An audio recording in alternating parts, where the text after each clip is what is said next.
it sad that you a whole billionaire and nobody gives a about you? Cardi B is reacting to the reported news that the stepson of Hamish Harding, a billionaire said to be aboard the missing Titanic Submersible, went to a Blink-182 concert amid the search. On Wednesday, the rapper weighed in on Instagram about his relative's decision to attend the band's gig, while authorities try to rescue the 5 missing people. Okay, so one of the billionaires that's missing on the water from that submarine, one of the billionaires, their stepson, is at a concert, right? At a Blink-182 concert. And people is like, well, what is he supposed to do? Be sad at the house? Is he supposed to go look for himself? Yes. You're supposed to be at the house sad. You're supposed to be crying for me. You're supposed to be right next to the phone waiting to hear any updates about me. You're supposed to be counseling your mom and The up-singer went on to reflect on the situation further. Like, you missing and is ready to shake at concert. That's crazy. I'd rather be broke. I'd rather be broke than like and poor, but knowing that I'm loved. Like, Brian Cizaz reportedly defended himself after facing backlash for going to the concert. According to E! News, he wrote in a since-expired Instagram story, "Yes, I went to @Blink-182 last night. What am I supposed to do, sit at home and watch the news? Not sorry, this band has helped me through hard times since 1998. Access Hollywood heard directly from someone who took a similar journey with OceanGate last year. CBS News journalist and Unsung Science podcast host David Pogue.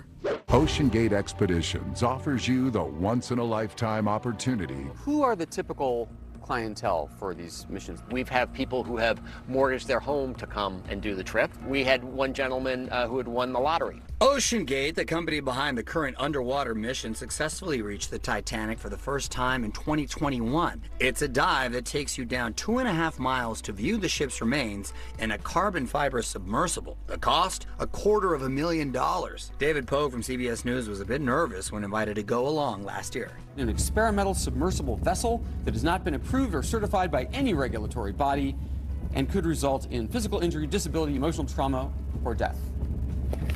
Where do I sign? We spoke with Pogue today about his expedition. I was really terrified the night before, mainly because there were so many things that I thought could go wrong. I was reassured the more I got to know this submersible, how many safety checks, how many checklists, how many inspections. By the time we got in the sub, I was really excited. Oh, take your shoes off, that's customary. The inside of the submersible is about the size of a minivan, seating 5 people, no chairs. It takes 10 to 12 hours to go down to the seafloor, tour the Titanic, and return to the surface. At the time of his trip, Pogue reported on some of the pieces of the sub which seemed improvised. He questioned OceanGate CEO Stockton Rush, who is now reported to be on the missing vessel.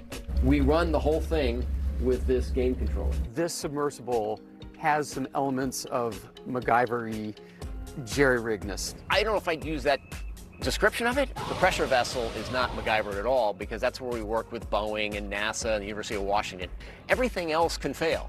Your thrusters can go, your lights can go, you're still going to be safe. There is no GPS underwater. The surface ship guides the sub to the shipwreck by sending text messages. My expedition last summer, on the 4th day, a team went to the bottom and got lost for 2 or 3 hours, meaning they were driving around in the dark and couldn't find the Titanic, but they were still in communication with the ship. I will say that OceanGate is a safety culture, and they have this 3 strikes rule.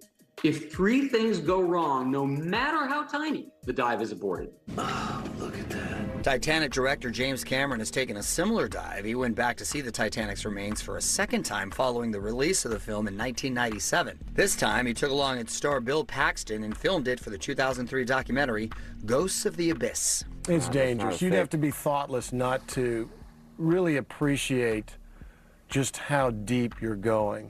Pretty cool. I always tell people that the first hour, I actually thought I was going to die. And I was afraid I was going to die, and then the second hour I was afraid I wasn't going to die because it was so miserable. Such an awful story. We're going to, of course, continue to monitor this story for you.